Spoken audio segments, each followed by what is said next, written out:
Welcome everybody. This is going to be research hacks, how to maximize your time if you have to use library resources. On my screen, you can see my name. I'm Amanda Miller.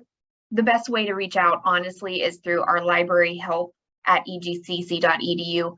We abbreviated libhelp@egcc.edu. That's the best place to email us with any questions or concerns, or you might see emails coming at you from that account anyway. I'm a reference and instruction associate at the Youngstown campus. I'm actually in seat and I'm often on the library chat at night. So if you need assistance, either email us or hop on the chat and I'll show you where that is. Just so we have some ground rules for this session, my coworker Julia is monitoring the chat. Any questions, please utilize the chat.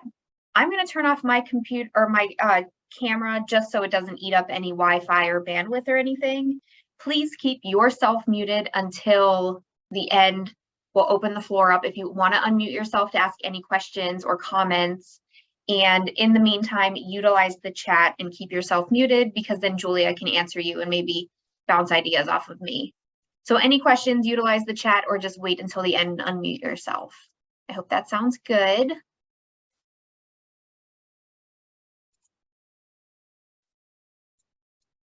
On my screen, hopefully everybody can see what I am viewing. I am on our library website. This is egcc.edu/library. When you have a topic in mind, this session is going to be like after you're like, yes, I know what I'm doing for this class. I have a research topic. I have an angle that I'm going to approach this assignment. I know what I'm going to do in this project, whether it's a PowerPoint, a speech, a paper, a lengthy discussion board, it does not matter. This session is going to help those who already have a topic in mind. Now, that's not to say that you can't ever edit, change around, or narrow or broaden your topic. That is totally fine. This is quite a natural research process once you get started really digging in. But honestly, this session is for those of us who already have a topic in mind and we need to start researching and we need to do it quickly. I know a lot of us are taking 8-week classes here at Eastern Gateway Community College. It's all online. We all have kids, family members, friends, full-time jobs, maybe a second job, maybe 3 part-time jobs. We are all super busy. And so that's why we chose to do online education in these 8-week chunks. So hopefully this session gives you some ideas of how to search the best and quickest way possible so you can complete that assignment in the least amount of time with the least amount of stress. So where we're starting is our library homepage, and we are going to get the best results the fastest. One of the outcomes of this session is to hopefully impart on you the ways to keep organized. I think to cut down on stress, I think to cut down on some anxiety and to save ourselves some time is to be organized and to be less stressed about it. So once we have a topic in mind, we can come right here to the library resource homepage and we can see the blue bar is the gateway search. That we always call it the gateway search. So even if you contact us, we might use some of this vocabulary to refer back to, oh, did you look in our gateway search yet? This is done when you determine that you need library resources. When you determine from your assignment sheet or prompt that you need some academic news articles, maybe some scholarly sources, your professor specifically tells you to search in the library or to have some journal articles, this is where you search. If you're not sure of certain databases, we absolutely do have databases, and we have previous workshops really going in depth on like the A to Z work or the A to Z database list and how to manipulate those. This is for those of us who might not need those databases. We're taking some gen ed classes. We have a project due in a week or two, and we just need to get the best possible results in the least amount of time and stay organized. So when you determine that you need library resources, because not all assignments here at EGCC need library resources. When in doubt, I would say ask your professor. If your professor says, yeah, definitely use some scholarly articles, peer-reviewed from the library, this is where you jump in, and this is where you can start. Here in the gateway search, you can put whatever topic or angle that you are going for. Now, I already tried prison reform.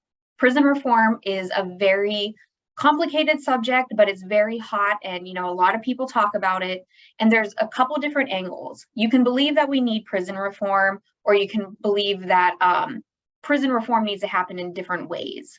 So this is for you who has a topic in mind. So let's do what I'm about to show you with this kind of just catch-all search.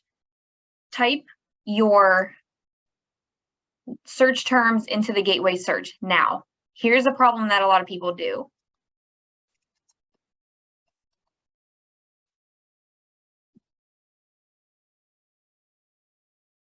We do not type into the gateway search all these long, complicated words. This does not function as Google. You have to approach library searching that it is not Google. And I think Google will spit back some good results talking about the pros and cons of prison reform. And we do have certain databases that weigh the pros and cons of prison reform. But we do not type something like this into the gateway search. Instead, do what I do. If your idea for your project, your speech, your PowerPoint, your discussion post, your research paper is prison reform, and you do want to look at the pros and cons, that's totally fine. But we should not be putting a lot of words into the gateway search. So what I do, I just narrow it down, or I actually just broaden it, because pros, the word cons, it's going to come up with a lot of weird searches. So instead, think about your topic in the most simple of terms.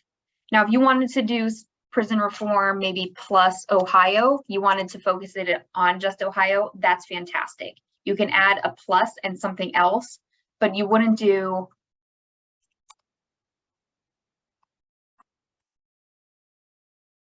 prison reform in Ohio. Again, that in is going to get a little wonky in the gateway search. It's going to bring up maybe titles and subjects that, I know that's just a small article, but it might throw off the search results. So again, we're paring it down to nice, easy keywords, and that's what we put in our gateway search. Now, even before we hit search, we have to do a couple of things. Underneath here, we have to check box full text. And we do that because all of our search results, if we have this check marked, is going to come up that we have access to it in the library. Full text, I completely understand everything that we should be looking at in the library should be fully accessible, but in reality, it is not. Certain journals will put only partial, like they're abstracts when you do the prison form search. Certain journals don't give us access to full text. They either want us to subscribe to something, they want us to buy a subscription, they want us to put an email. Certain articles and books are behind paywalls. But when we have this full text enabled, that means we can view it from anywhere that we are off campus, online students. So this is going to get us the best results.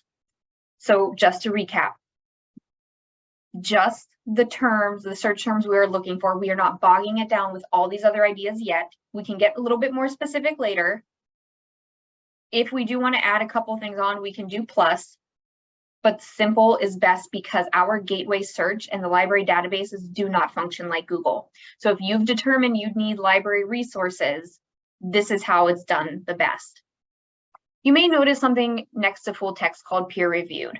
Peer-reviewed is a complicated process that journal articles go through that usually ebb and flow with research. So peer-reviewed articles are scientific, data-based, and they go through a more rigorous process to be published in our library databases versus just the full text ones.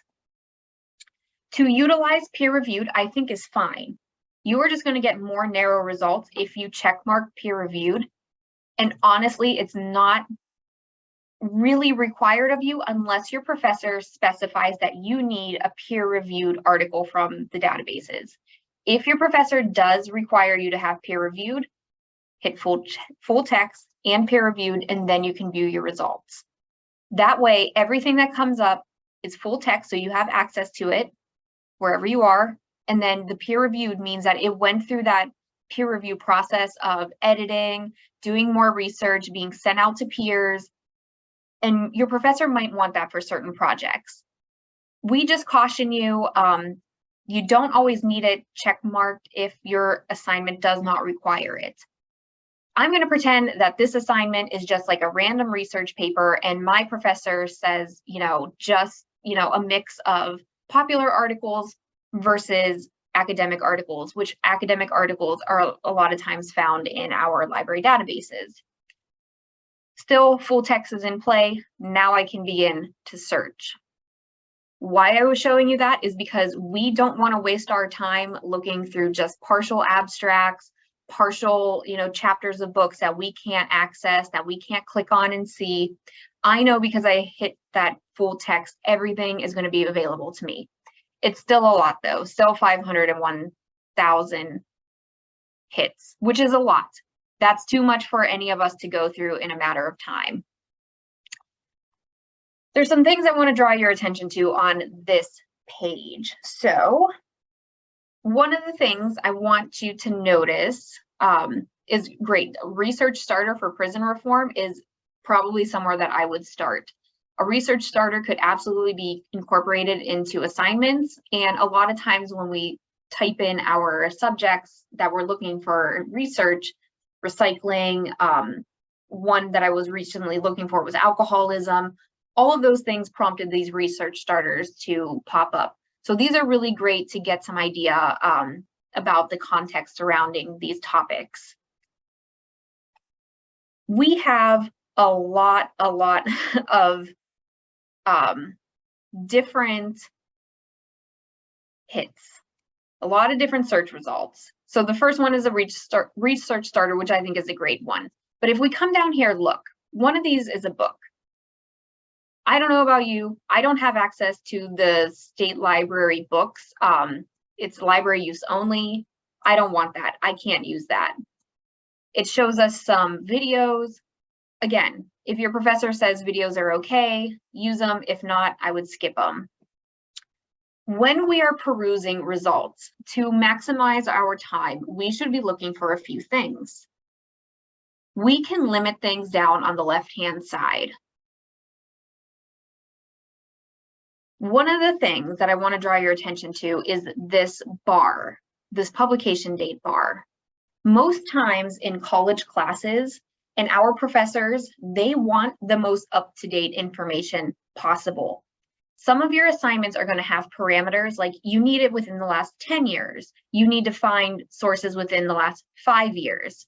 When in doubt, always shoot your professor an email and say, hey, we have to do this long research paper. We have to have like 6 sources. How old do you want them to be? If they don't give you that information. A lot of them are going to say within like the last 10 years. That's pretty common for a research paper. I've seen a lot of different people say, within the last 10 years. That's a pretty good, when in doubt, if you're uncomfortable asking your professor, do within the last 10 years of research.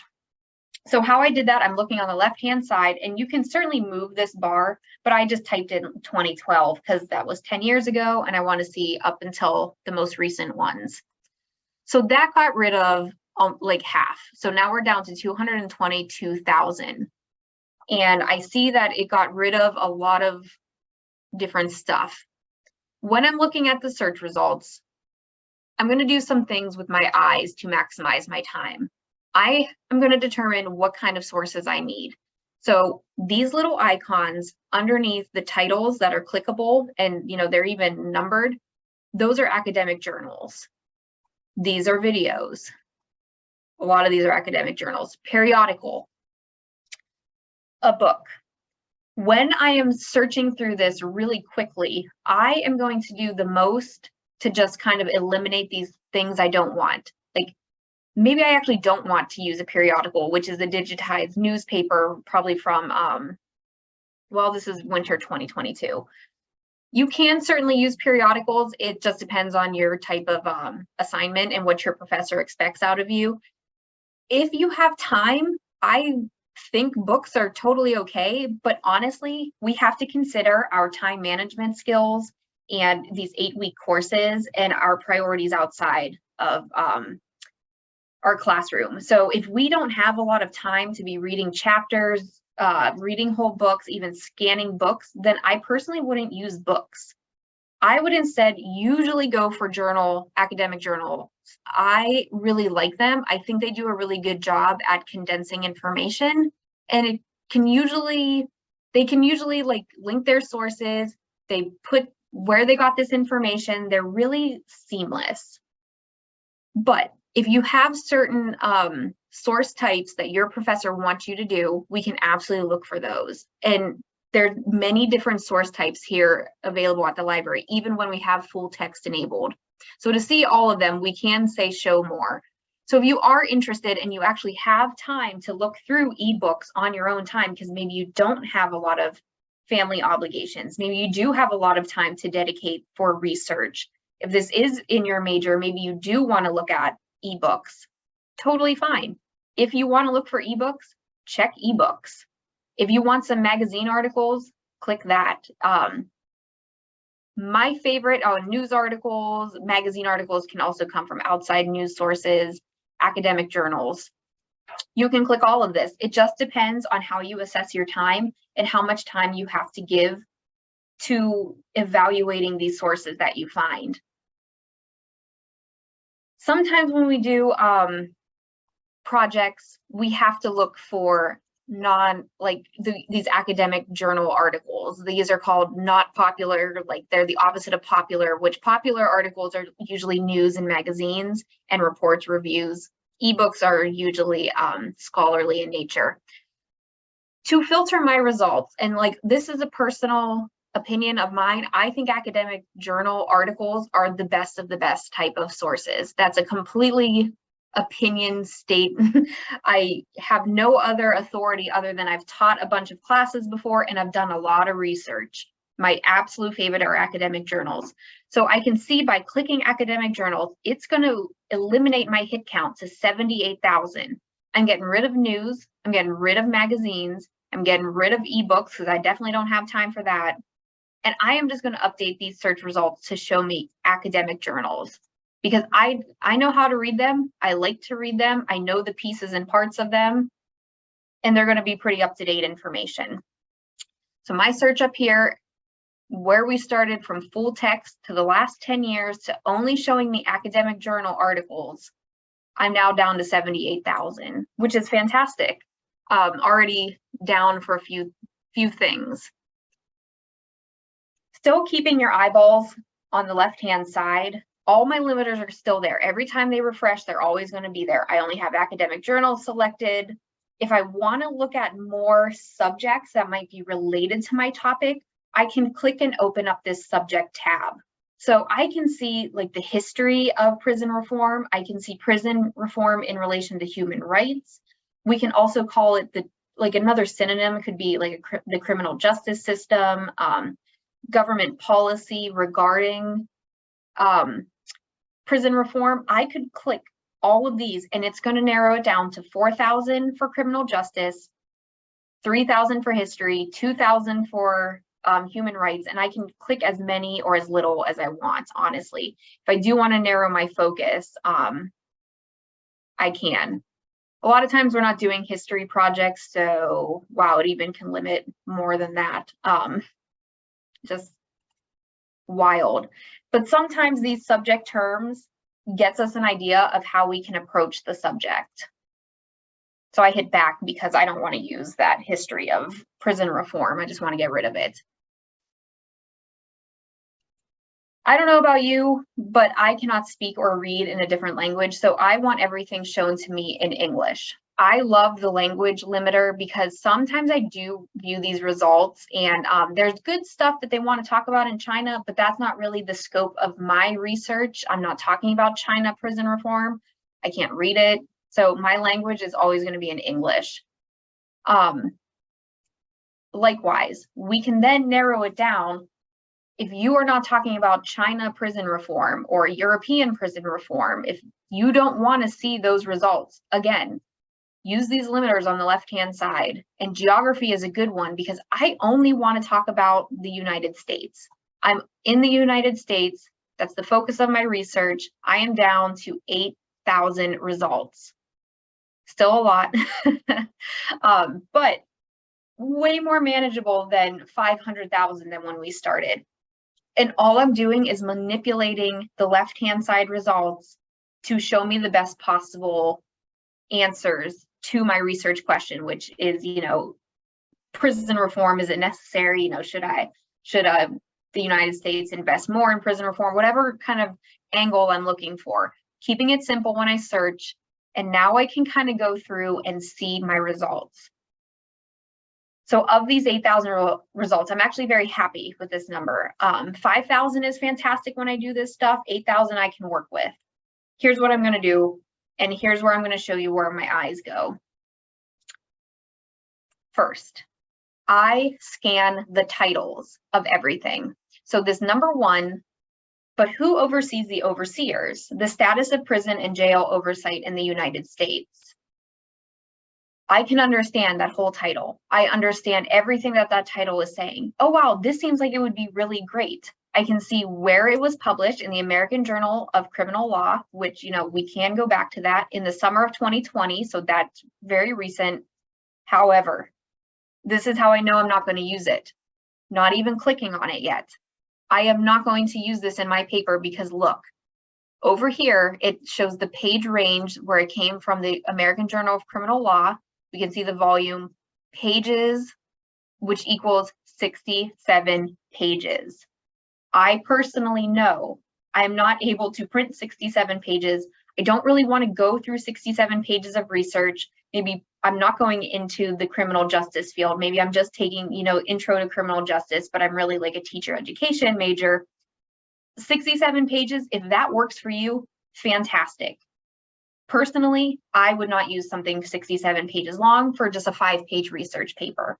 That is just too much time dedicated to maybe printing or annotating this source so I can best use it and their ideas in my paper. It just might be too much. So while I really do like the title, I can understand it. I know what they're talking about. It fits all my other criteria, except it's too long. Again, I can see this, but I don't know what thinking the PLRA is. Like maybe you do and you can use it, but I just don't. So 45 pages, not really what I'm going to be using. Now they're getting shorter. I can see this number 3, the unintended consequences of sentence reforms using social chain theory to examine racial disparities in female imprisonment. Okay, I can kind of understand what they're talking about in all of that. And look, we're now down to 30 pages, which I think is a lot, but 30 pages is much more digestible than 67 pages. Maybe I do have time to go through 30 pages. Maybe I don't use all 30 pages and all these complex ideas within this, but 30 pages, much better. 34 pages, yeah, these are pretty long. But this is kind of how I determine what's going to work for me. Oh, and this is a nice, look at down here, number 8, response. As I'm just going through these, this is 5 pages. 5 pages I can definitely work with. Coming home, compassionate presence in prison, 4 pages. All right, I'm already liking 5 and 4 pages. I might even, I'll probably click on this one. 4 pages. I know it can fit into my time management plan. I have time to print and annotate 4 pages. I could work with this. When you click on the article, that might work for you because you have time to go through it. This is what comes up. Because I had full text enabled on the left-hand side, I can access this text via the web, and it has an HTML link over here, and it has the full text for me. If I would like to open up the PDF and download it, I can do that on the left-hand side over here. So either way, I can access the full text, and both would be great. So there's the title again. I can see who wrote it. It's fantastic that they even have a way to contact them that already shows me that like, this is pretty legitimate. I can see that it's an Anthropology of Consciousness journal. What I like about looking at the source types is we can always look. I can't look. We can always click on these journals if it was something that we are really interested in and kind of follow these breadcrumb trails to other things. So we can see the Anthropology of Consciousness is a journal, and we can see all of the years that we have access to, and we can kind of sift through there. I'm not really that deep into it yet. I can see the subject terms. Prison reform, I didn't think of social justice, but I can maybe always hook in social justice with prison reform. Mass incarceration is a synonym I didn't really think of, but I can always like click on any of these and it will take me to that search term. It already put it in, it already searched for it, and it's kind of showing me what it did. But again, it didn't save any of my limiters. So if you do start clicking on those subject terms within the articles that you're looking through, you have to hit full text, you have to move the cursor, you have to do academic journals or ebooks or whatever you want, and do the limiters again that you prefer. But at least you can get some idea of some synonyms and other things that maybe you didn't think how to call that thing, whatever topic you're looking at. Geographic terms, because I said I wanted the United States. The author supplied some keywords, which I think is really interesting. We could maybe always click on those and it takes us to the different journal subject terms. And then here's where I want us to pause. Before I decide to even click on the HTML full text or PDF, because I don't need to waste my time reading the whole thing. Even though it is 4 pages, don't need to waste the time. I am going to focus my energy on reading this abstract, and every journal article, which when you limit it, that's why I like journal articles, because they should always have an abstract, and an abstract is a boiled down summary of this whole paper. So it's only like 6 to 8 sentences, but it kind of goes through what this whole paper is going to be about. If I jive with the abstract, if I understand it, if I think this could work with my project, I can use this. After reading the whole thing, then I can click on opening the full text and then saving it, downloading it, printing it, keeping it handy. So always turn your attention to the abstract, read it word for word, and then from there, decide if it's worth your time. We can even see the whole thing down here though, so it's fine. If you decided to use this, so even if you're looking at 30-page journal articles, just look at the abstract to know, like, I can understand this, this fits the angle I want to take in my project, I am going to work with this. We can stop there because you can download it or access it and look through it. But say you have to go to work or you're on lunch break and you're doing this, you know, and you have to go pick up your kids, you get distracted, whatever. You want to save this. You read the abstract, you decided this is going to work for your project. Here's some things on the right-hand side that I want to draw your attention to. This only comes up when we're looking at the article itself. So good, 2 thumbs up, we're going to work with this. Here's some things. Underneath tools, the first one is Google Drive. Then you see OneDrive.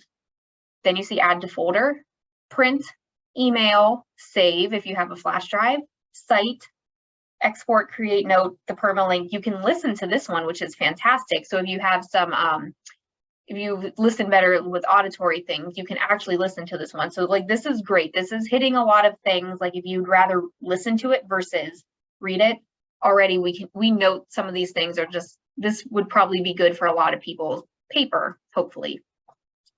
But once again, underneath these tools, if you click on Google Drive, I'm going to demonstrate this. You need to be signed into Google Drive. So anybody who has a Gmail or uses Google Docs for any reason, you have a Google Drive account. It's free to use if you don't have one for some reason. If you use a different email service, you can register for free a Gmail. You just make up an account and a password. I am already signed into Gmail, and I know this because up here, has my little Gmail account face. So I know I'm always signed into Google Drive on my laptop. So I'm going to demonstrate my favorite way to save articles is Google Drive. I like saving things to Google Drive because I am always signed in. It creates a folder for me so I can always come back and look at it. And I have it all organized in one space. It doesn't matter which computer I log into, as long as I can sign into Google Drive, I can access this article. So I can keep them all hypothetically together. So when you click on Google Drive, it takes a second to load, but it should come up. So save to Google Drive. Your document has been saved to your Google Drive account. Because I'm already signed in, it automatically syncs to Google Drive. So I'm going to hit OK, and I'm going to go back over to, I guess I got to go to my Drive, not, okay, yeah. I'm in Docs. I got to go to Drive. Right here, it's saved. This is the most recent thing. I have the PDF and I can read it as a PDF. I can download it onto my laptop. I can see it in full color. I can do whatever I need to do right here. I can make a folder. I can manipulate this wherever I want in the Google Drive. When I was in grad school, this was absolutely my favorite way to save things. So that's what that button does. Automatically saves it to your Google Drive just to keep you more organized and to save all of your progress as you're looking through. So maybe you are dedicating an hour or two to research and you're saving a bunch of things. I just like hitting Google Drive and saving it. OneDrive will save it to your OneDrive account. You have to be signed into OneDrive. It's similar to Google Drive, but I actually don't know if I'm signed into OneDrive, so I'm not going to click that and get an error message. But you can hypothetically save it to OneDrive, log into your OneDrive, and it should save there. I don't really mess around with that one. It's possible, and I've seen people use it, but I just wanted to demonstrate Google Drive because that's my personal favorite. When we add it to a folder, we have to be signed in to my EBSCOhost. So I scrolled up just a little bit, and on this blue banner, we can sign into my EBSCOhost. Again, like Google Drive, it is a free account. If you're logged into Google, you can just create an account, or you can use any username and email that you want. It's fine. When you continue with Google, might have to, I already have an account with EBSCO, I just wasn't signed in. So I'm Amanda, has my folders. That's what this add to folder. So I can add it to folder and it automatically does it. Every time you sign into my EBSCO, whether it's with your Google account or if you made an account, every time, this is the only way to save it from a folder. If you just clicked save to a folder without signing into my EBSCOhost, it doesn't save it. So to utilize the save to folder feature, you have to create an account or be signed in to Google, just kind of like I did, and it always has your files. It keeps them there.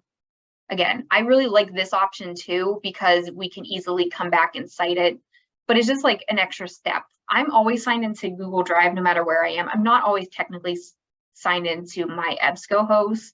So that's kind of like what distinguishes that for me personally. You can print from here. It's a little wonky. What I would do though, if you really want to print something, which, you know, fantastic, you should print a lot of things and annotate them. Printing from here, it's going to make it look exactly how it looks on the page. So you're going to see the left-hand side and the tools on the right-hand side, and it's going to be exactly how it looks. Otherwise, I would open it up here from Google Drive if you have it saved and print it from here, because this is a nicer setup to print.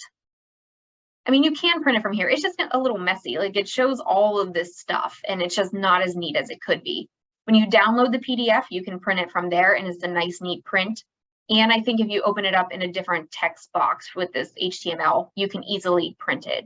But printing will just send it to your computer printer at home or at work, and it'll print straight from there. You can email it to yourself. So you can email this and type in your own. So it comes from support@EBSCO. So make sure like you have that little, make sure it doesn't go into spam or anything. And you can email it to yourself and send it. And again, I do like that if it's sent to your email, your school email, you always have it saved. You can star it, you can save it, create a folder of like all your research projects, and that'll be great. Saving is when you click your flash drive into your laptop or home computer or at work, you can save it to a flash drive. You can save it to your hard drive, but again, digital is usually best because when you save it, that's kind of on you where to put it and how to access it. And I know MacBooks save things in really odd places. So hitting that save is going to be whatever your computer automatically does. So I wouldn't necessarily recommend that either unless you have a system down already. One of my more favorite buttons underneath tools is this Cite one. I love this Cite button because it's a pretty good citation machine with some asterisks here. So when you click that Cite button, if you decided you're going to use this coming home compassionate presence in prison, you can in-text cite it, and then you're going to use the reference at the end, either on your works cited or your references page. It just depends on if you're using MLA or APA. Now, if you're using APA 7th edition, you come down here, and this is a great start to this citation. This citation is pretty close to being perfect. It is not perfect, but it's pretty close. I know that it's not perfect because APA has some different formatting with their titles. There shouldn't be this like one little asterisk here. Prison 1 doesn't make any sense to cite, so I don't know why that little one occurs in the title. But this AI generated an APA 7th edition reference for this, and it's pretty close to being good. You just have to double check it against more legitimate APA, like all the resources you have. But honestly,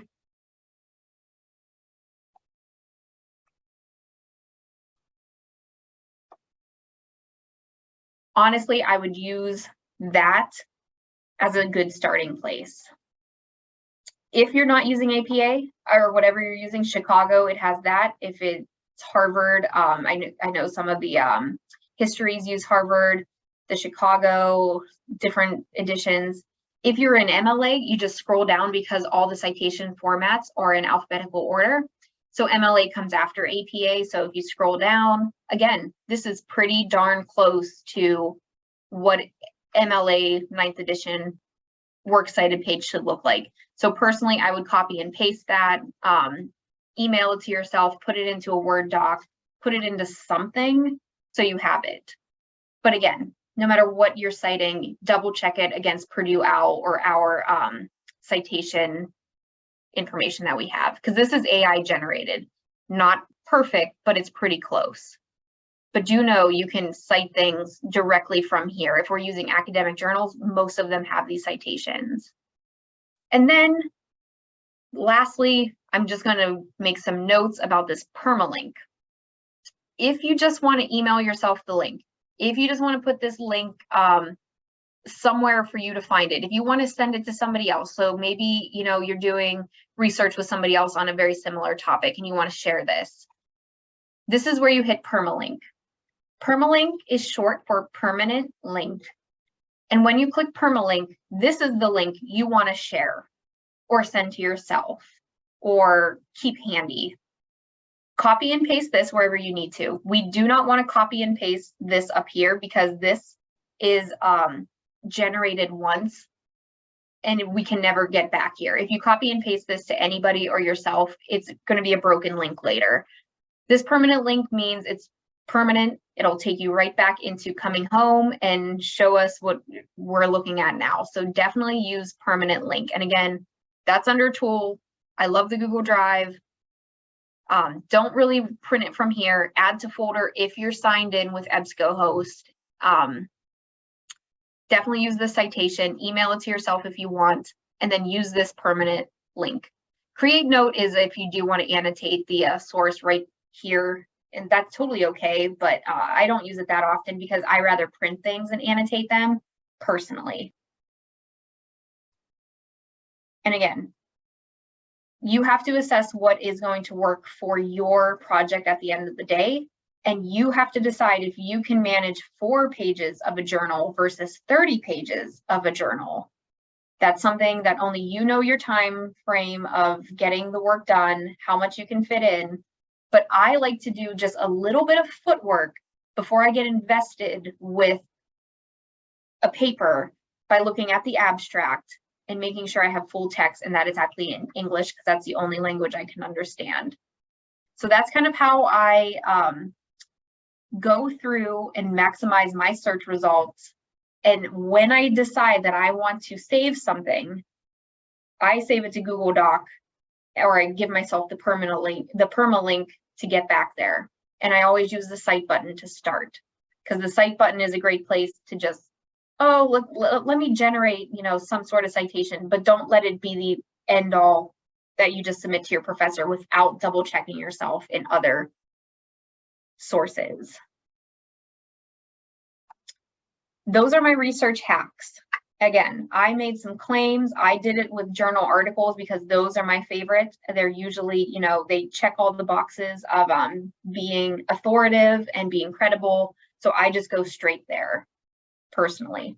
Did anybody have any questions or anything that I can go over again or show you again?